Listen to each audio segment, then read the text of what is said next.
So this one we're going to talk about setting up the carburetor. Those things are always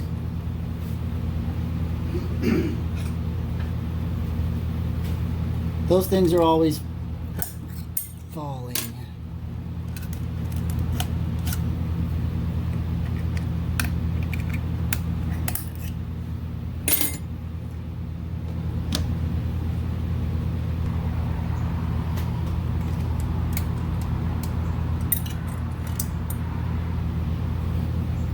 All the way behind the starter.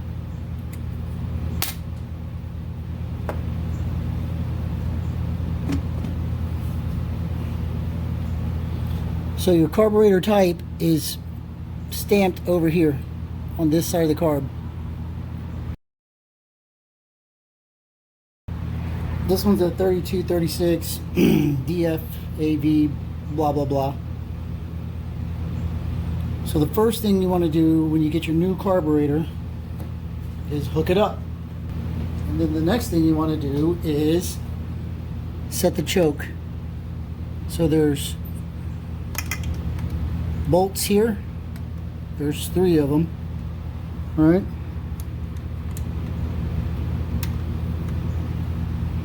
And this thing spins when you loosen it properly.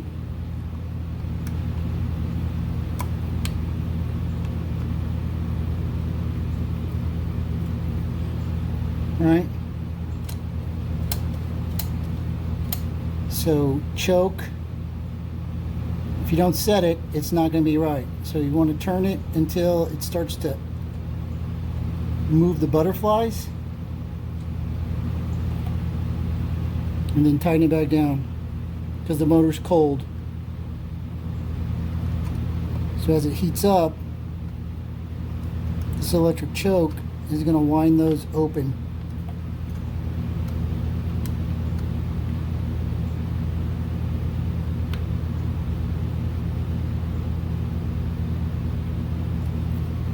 So that's step 1. This carburetor only has one vacuum line and it runs to the distributor vacuum advance. And then it only has an air adjust screw right here. Hold on. So this is for your idle air adjust. And then there is one here for your idle speed. And I'll show you about that idle mix screw.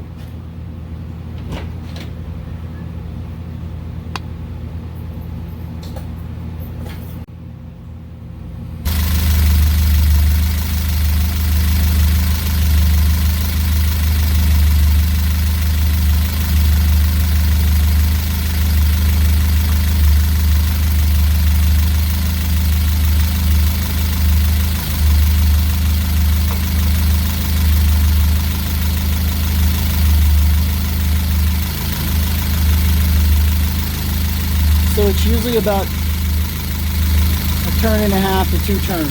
I'm going to run it all the way in.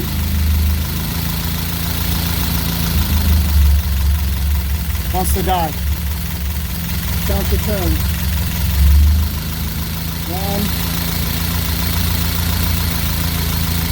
1.5. See how it starts to lope again?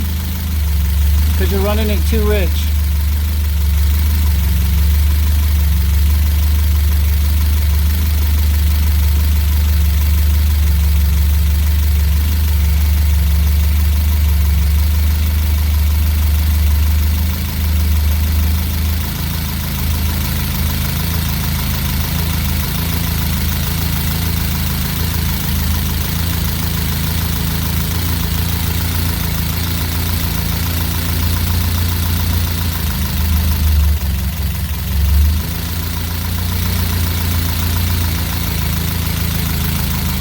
That's 1.5 turns on the idle screw.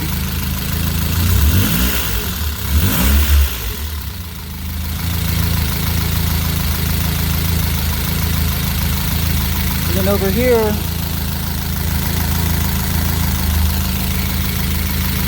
is your revs, right? So we can turn it up and it revs more. Let me see what that says.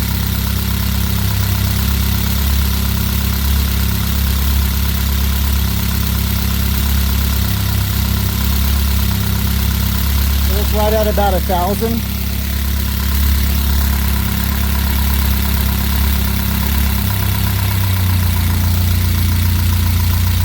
Me personally, I like a lower RPM level, so that's about 750.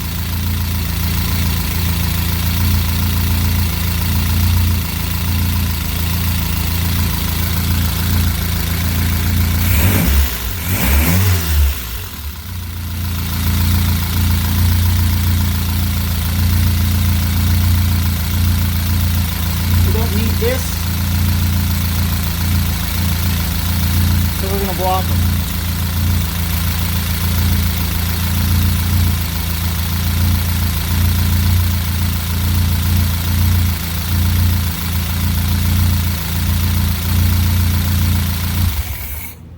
So then you just put it all back together and your carburetor is set up for baseline. It shouldn't require jets or any of those other things unless you've done something really wacky inside here, changed out the cams, put in some bigger cams with higher lift, higher compression pistons where you're sucking more air. It's just your standard Weber carburetor. If you have any questions, hit me up on the page. You can hit me up on the ELDEST builds. I'll answer your questions. Thanks for watching. Y'all stay safe.